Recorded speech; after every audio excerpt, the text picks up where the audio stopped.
gentlemen, I'm back before we to it. Make sure you like and subscribe before we to it. Watch the full video.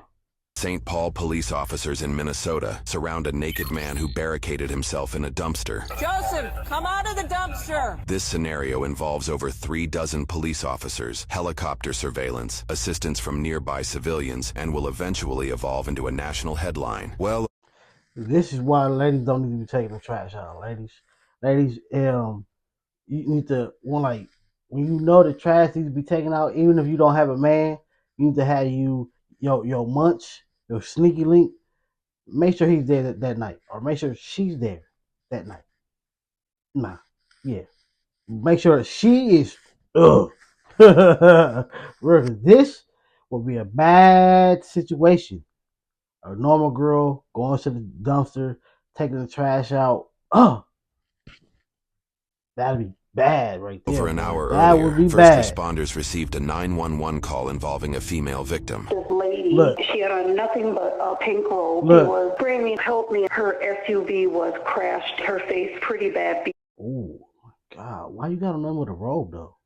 beaten. I unlocked my back door and told her get in. She just kept saying, "Oh, he's gonna kill me." She was terrified. This was an ex-boyfriend, and I had asked her, "Where is he? What does he have on?" And she said, "Nothing. He's butt naked." Officials arrived soon after, and the female victim was taken to the hospital. Wait, hold on. Wait, what? Hold on. They said she crashed her car? Received a 911 call involving a female victim. This lady, she had on nothing but a pink robe. She was screaming, "Help me." Her SUV was crashed. Her face pretty bad beaten. I unlocked my back door and told her get in. She just kept saying, "Oh, he's gonna kill me." She was terrified.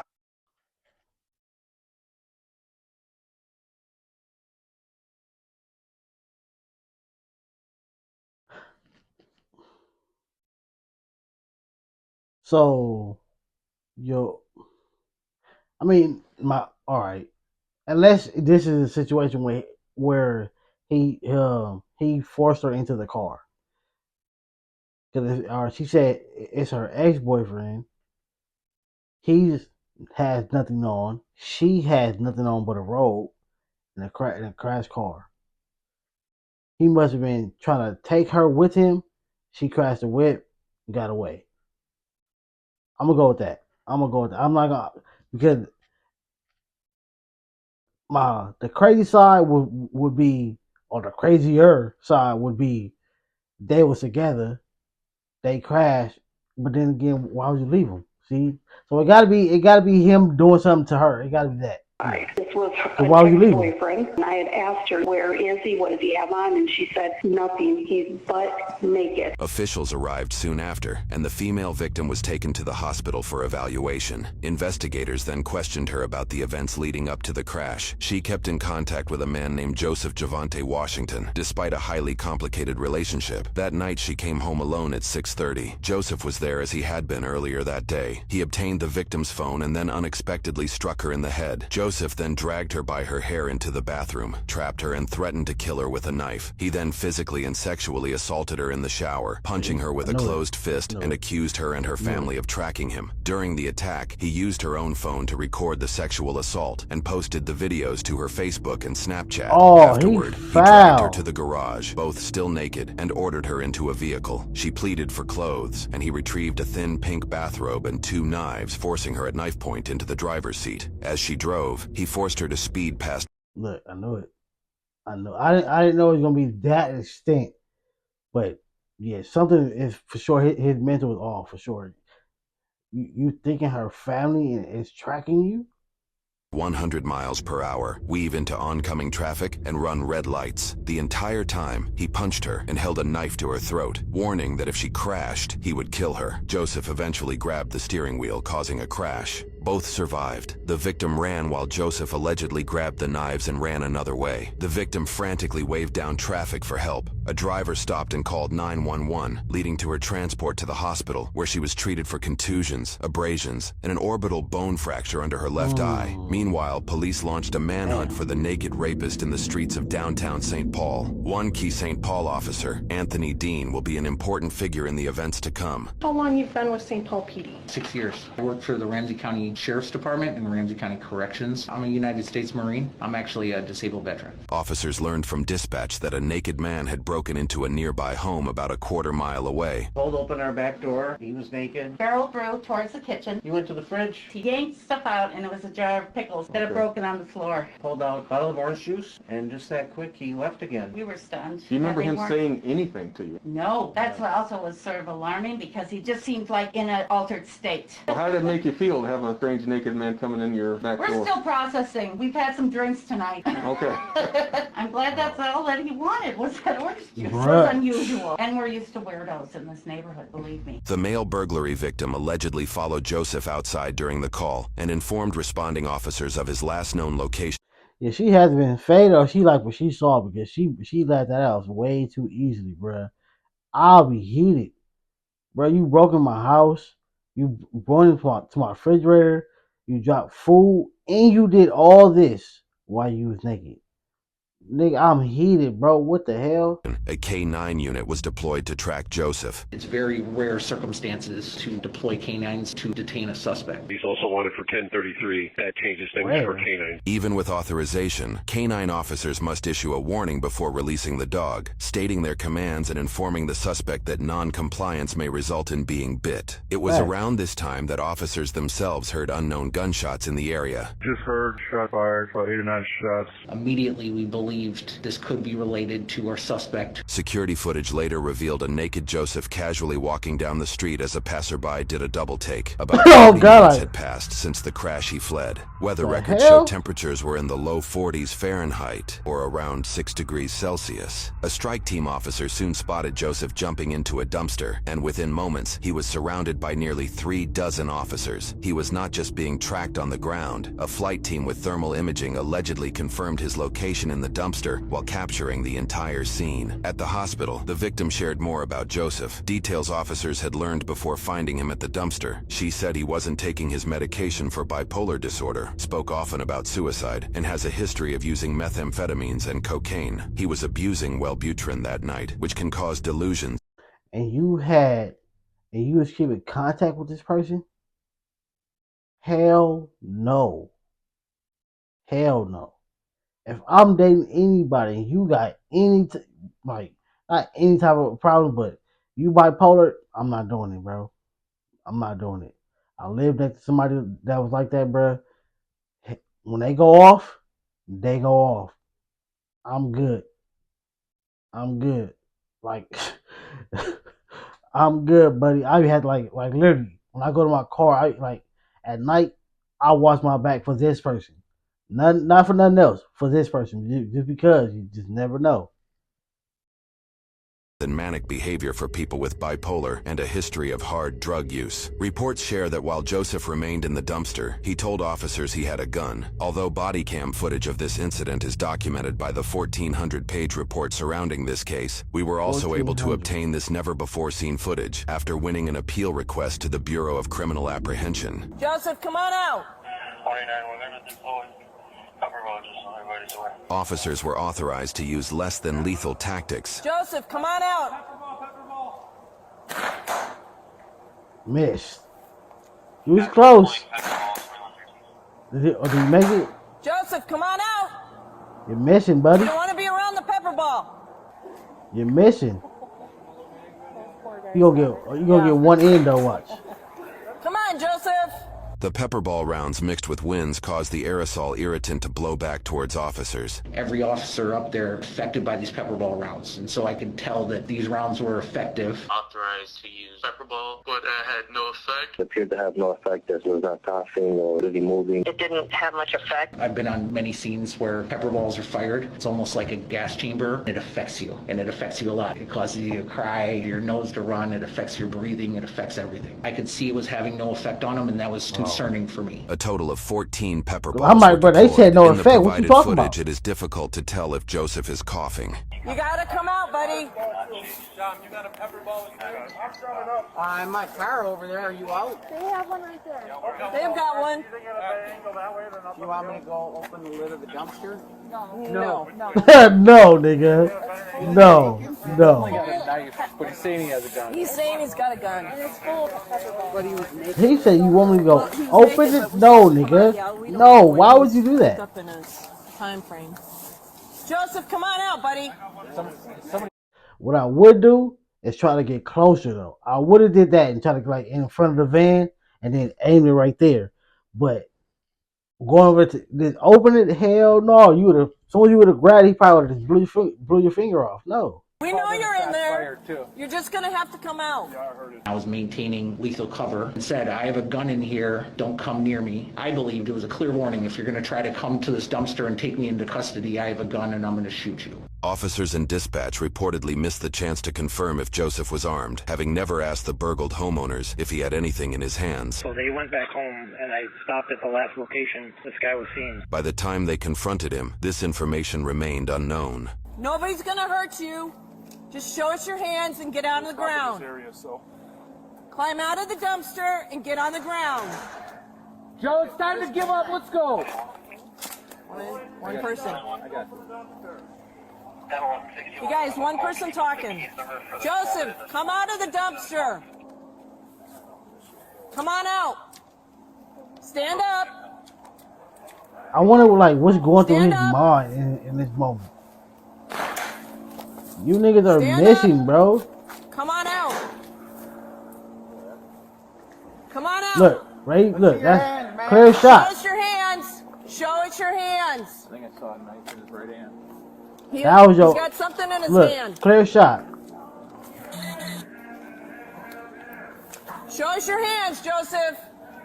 Come I on would out. have hit bro right in the You could chest see with him that open thing. the lid. He was looking at us. He just didn't seem to be present. He's bladed, and then he keeps ducking down. I certainly believe he was under the influence of something that was causing him to not understand how dangerous this is. You guys, no one chases. Joseph, come on out. Get on the ground. Show us your hands. Come on out. Reaching down for something. Joseph, come on out. I don't know what he's doing. He ain't got no pistol, He's not in bro. his right mind, guys. Joseph, come on out. You niggas are missing, bro. Come on out, Joseph. This thing that they're using must not have no aim, or the officer ain't got no aim because he is missing, bro. You had a clear shot twice when he stood completely up, and even right here, it's still the head and the arm. That's a big spot right there, bro. You're missing. You're hitting the wall. You're hitting the dumpster.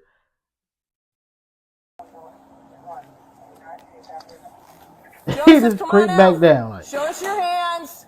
Come on bro. out. Unless she's not trying to hit him. But if not, bro, like, just stop. Joseph, come on out. Your buck's lethal. Yep, got it. Yeah, I can't get any, I think I got bad cartridges in here. Go up on the help. You got a bad shooter over here. Joseph, come on out. Come on out. Show us your hands. Joseph, you can hear me. Show us your hands. Come on out. Officer Anthony Dean highlights his concerns in a post-incident interview when he witnessed this exact moment. A reasonable person, I think they would take cover from projectiles being shot at them. He was standing up, it almost seemed in defiance. Was he physically being struck by the pepper ball? I don't know. Not that I observed. There was a potential for it because he had the lid up and he was facing the direction where they were firing the pepper balls. But you niggas ain't got no aim with it. That's right. Come out of the dumpster and get on the ground. No one will hurt you. Come out of the dumpster. Climb out. Come on. You're almost there. Look, he gonna creep right back down. Get out of the dumpster and get on the ground. 189, I'm down to Cook to meet you, right? Joseph, come on out. This overhead map shows their positions based on body camera visuals. Key officers include Sergeant Brown, who is leading communication with Joseph, Officer Rooney, the canine officer ready to deploy if Joseph runs, Officer Becerra, who fired pepper ball rounds, and Officer Anthony Dean, providing lethal cover if the situation escalates to that point. Throughout the interaction, canine officer Rooney repeatedly instructs her fellow officers. If he does come out running, do not chase, do not get in front of the house, do not chase after him. As officers prepared to fire more pepper balls to lure Joseph out, the pepper ball gun malfunctioned for unknown reasons. It's at this moment that Joseph decides to make his move. Good, Gilly, good. Climb out of the dumpster. There you go.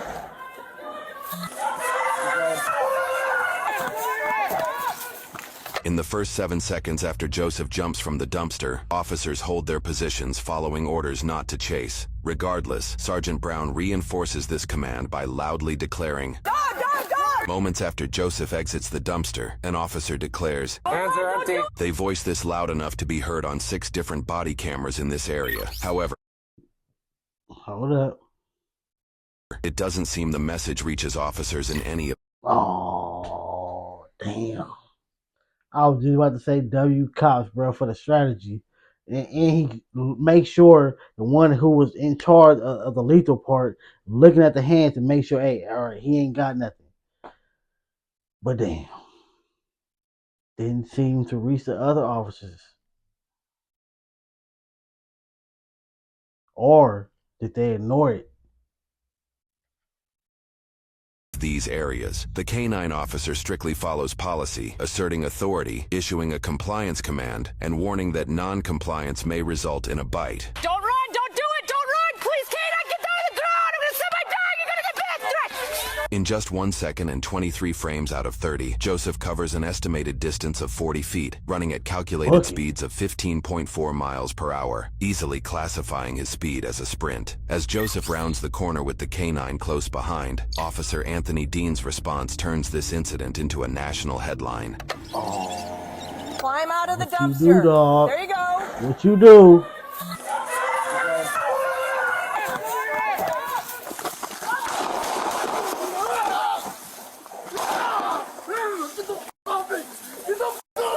Watch out! Hold your weapon! Get the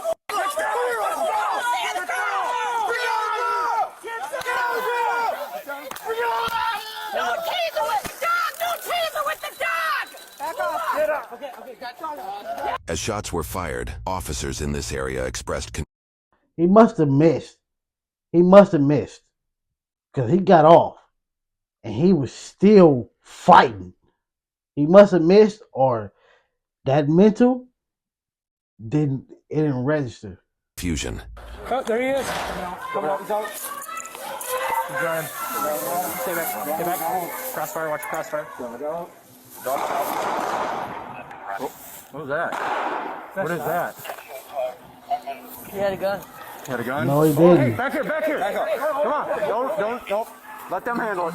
Let them handle it. Suddenly, this situation became a highly scrutinized internal affairs case, amplified by the fact that it occurred within months of the height of Black Lives Matter protests. Joseph was shot 3 times in the legs and once in the lower abdomen. While officers applied tourniquets, he allegedly yelled, spit, and attempted to bite them. Officials transported him to an ambulance in 8 minutes where he was treated for taser probes, dog bites, and underwent surgery for bullet wounds. He ultimately survived his injuries. Officer Dean identified himself as the shooter. All officers who applied force of any kind were escorted to the police station, photographed, and submitted belongings to evidence. Local and national news quickly picked up the case, highlighting Joseph as an unarmed, naked black man shot by police. Meanwhile, investigators searching the female victim's home found evidence that aligned with her story. Later in the criminal process, while discussing Yeah, but it's like, all right, again, when we situations like this, when you know somebody gets shot by the law,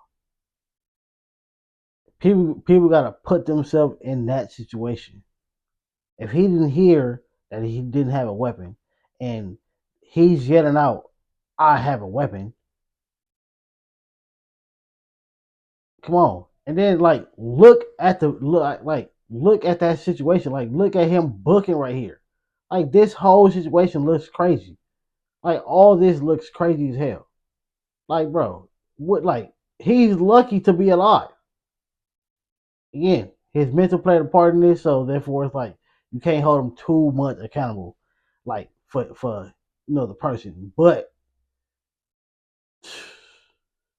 I don't know, like it's just certain situation where you can't hold the officer to accountable too, bro. It's like, bro, look at this situation. He's lucky it was where he got hit at. He lucky that it was, Joseph was shot 3 times in the legs and once in the lower abdomen. While officers applied tourniquets, he allegedly yelled, spit, and attempted. Searching the female victim's home found evidence that aligned with her story. Later in the criminal process, while discussing his transfer, officers learned Joseph told medical staff he was trying to die by police gunfire. Joseph was soon transferred from Regions Hospital to Dakota County Jail. Just over a day after the incident, Internal Affairs questioned Officer Dean about his actions. I've responded to calls where people are under the influence of embalming fluid. That person has superhuman strength. It blocks pain receptors. He was eating glass. He cut open his scrotum. We had fired pepper ball rounds. None of it was effective. Taser was deployed, ineffective. The less than lethal options weren't affecting Mr. Washington. I had a great concern that a taser won't work, that he's still armed with this weapon and he's going to get to an officer and be able to use that weapon. As he runs, he can go southbound and flee. I think that's what we're all hoping would happen. K9 would get him and this would be resolved. I believed I heard a taser go off and it was ineffective and he continued. At that point, I fired 3 rounds and I did so because I was the lethal cover. I had a fear for my safety, certainly to Officer Fields and Buckley who were behind me, and definitely to Sergeant Brown because I think that she had fired her taser and it was ineffective. Officer Dean believes Sergeant Brown used her taser before he fired, but evidence shows she actually deployed it nearly 15 seconds after his first shot. I fired 1 more round because the other 3 didn't stop him. At that point, I reassessed. Officer Peterson deployed a second taser. He was still able to function. Officers moved in. I holstered my weapon. I was shot. I've never fired my weapon. My training kicked in. There's a response gap. When I fired the rounds, I was within 2 or 3 feet of him. I wasn't able to see him as he was approaching. I saw him as he came around the corner. Evidence shows Joseph was about 15 feet away. See? Come on, bruh. Like, them be details that people gotta look at and then put themselves in that situation. Again, like, I've never experienced it, but I've always heard when somebody is either like very, very mentally gone, or they offer PCP. They, like you said, that superhuman strength. None of what you're doing, they feel none of it, and you have to put them down. In this moment, this is what he thought. Though exact distances can be hard to recall in high-stress situations. From this Exactly. angle, And the sergeant it's appears dark, to be he's just running. inches from Anthony's line of fire when he shoots. To this moment, I don't know if he had a weapon or not, but I couldn't see in his right hand. I believe that he had been fixated on Sergeant Brown because I think he could see her. I realized that I'd been in a critical incident. I wanted to call my wife because my concern and my promise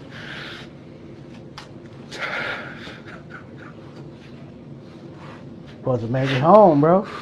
I gotta make it home every My night. promise is that I always let her know I'm okay. I realized that I shouldn't do that. Before I give my public safety statement, Officer Kalaji was there, and I asked him to take my phone so that if and when she calls, he can just explain to her I'm okay. The nature of what we do, details come out and she contacts me. Under normal circumstances, I can text back, I'm okay. In this situation, I just knew I didn't control anything, and so I knew I'd be coming here. Officer Kalaji collected me up and brought me away from the scene as they were taking Mr. Washington into custody. The day after the incident, the Pioneer Press stop. reported that Police Chief Todd Axtell was considering releasing the footage and firing Officer Anthony Dean for the shooting. In response, Dean and his lawyer sought a court order to prevent the release of the footage. My concern was for my wife. One of our officers that I'm friends with had been accused of being the person that caused the riots in Minneapolis. Yeah, that's a bad situation. But, bro, like something like they be certain situations. Hey, even for me, I be wondering like why certain videos come out, but this one that needs to come out, bro. You have to release every clip, bro, and put them all together and line them up so people can see. Like, bro, like again, some people still ain't gonna take his side, but still, you gotta put yourself in that situation. Look at the details. I have a gun. I have a gun. I have a gun. The less lethal options are not doing anything. You, in your mind, your training is telling you that this person is really mentally gone or off something heavy to where if they running towards any officer, especially you might want to do something because he's going to do something to you. He comes running full speed around the corner. bro. I come on, dog. The dog ain't doing nothing. The paper ball ain't doing nothing. He fired. She used a detainer at the same time. Both their instincts snapped into place at the exact same time. 15 seconds. That's nothing. 15 seconds is nothing, bro. Like, come on, man. People showed up to his wife's house. When officers are involved in officer-involved shootings nowadays, they're targeted. The court motion became irrelevant when the police chief released the body cam footage. They be targeted because people only see a clip. We see a 30-second to a 1 minute clip of that. It'll be just that him running, and then boom. That's the only clip that people see. It don't be the full detail. This person is mentally gone. This person is yelling out, "I have a weapon! I have a weapon! I have a weapon!" It ain't like other situations when they telling you, "I don't have a weapon." It ain't the same. These are two different things. That's why people need the full detail, from point A to point B, what happened, why this happened, and then make up your judgment. In my opinion, bro did what he was supposed to do, because I would knock him down. During a press conference on December 1st, just 3 days after the Like, incident. if I thought you had a weapon, bro, and the officer's actions on Saturday night were reasonable what? and necessary, Bing, bing, bow. the Sorry. only answer I can come up with is no. Anthony Dean was fired over the incident. Anthony's lawyer expressed frustration over the release, which did not show less than lethal tactics, nor Joseph's claims of being armed. We were similarly denied access to this footage, as it was deemed private, non-public data under Minnesota law. Since 2023, the law requires footage to include circumstances surrounding an incident, not just the incident itself, which is how we were able to win an appeal with the Minnesota Bureau of Criminal Investigation for the minutes of footage leading up to the shoot. That's what you need. You need that. Again, like, we're human beings. We're humans. Like, we see a clip of something that we deem wrong, you're gonna judge an opinion. But if you see the full breakdown, then it's like, oh, now I see why that happened. Like, again, like clips. That's the reason why clips go viral. In today's time, that's the reason why clips go so viral, because the clip and the title looks so bad. It's like, what the hell? But if you see the whole thing and you really put yourself in that person's position, like, bro, come on, bro. Like, war. I don't see how y'all do it. Mentally, I would run. I would run away. I would not be able to do that. Like, to go there, you're in the midst of all the fire is going on. People are getting hit left or right, and you're still there, bandaging people up, bandaging yourself up, loading the next magazine. Like, that is a lot. That is a lot. I would not be able to do that. What? I got hit in the arm. I'm able to move. I'm leaving. I'm leaving. Shout out to all to the military, man, because, bruh, give y'all all the respect.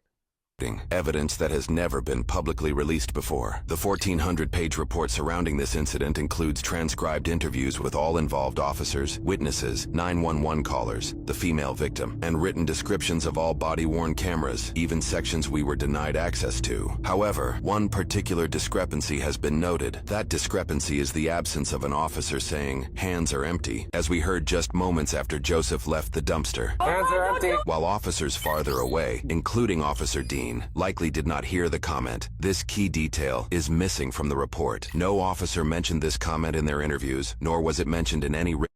That for sure should have been in there. But again, look at the video.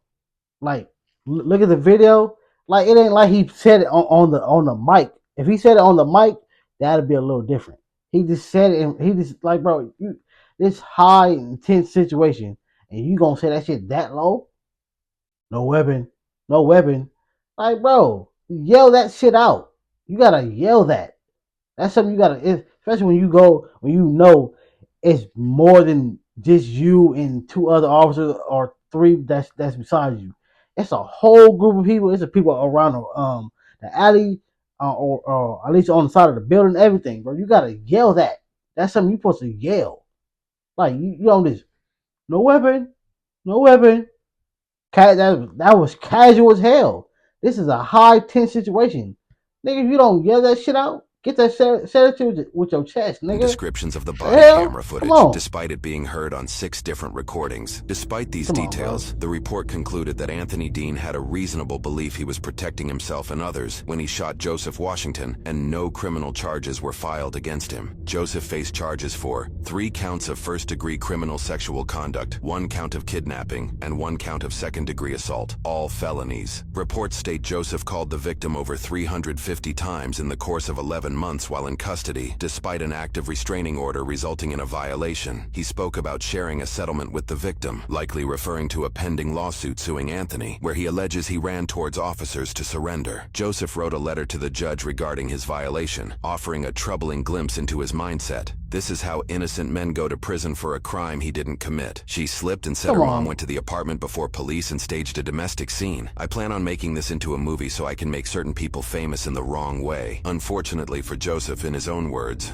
evidence always solves the case. Minnesota courts proceeded with Joseph's no-contact order violation while his assault case was still pending. In 2024, he pleaded guilty. He was sentenced to 23 months in jail with 761 days of jail credit. In October 2024, Joseph was found guilty on all charges in his sexual assault case. On 2 criminal sexual conduct charges, he was not convicted. For his 3rd charge, he was sentenced to 30 years in prison, the maximum sentence, which runs consecutively with his 4 years and 9 months for kidnapping. He also received 5 years and 11 months for second-degree assault, but this runs concurrently and won't add time to his total sentence. After applying 4 years, 5 months, and 14 days of jail credit, which seems to overlap his restraining order sentence, his total time is 30 years, 3 months, and 2 weeks. He is also committed to 10 years of conditional release after his sentence. He must also provide a DNA sample, pay restitution, and register as a predatory offender. Due to the severity of his crimes, he is likely ineligible for earned time and must serve his full sentence. Assuming good behavior, his sentence is expected to end August 2055, when he will be nearly 66 years old. His conditional release will end in 2065, when he will be nearly 76. Bye, Joseph. I hope the officer got his job back.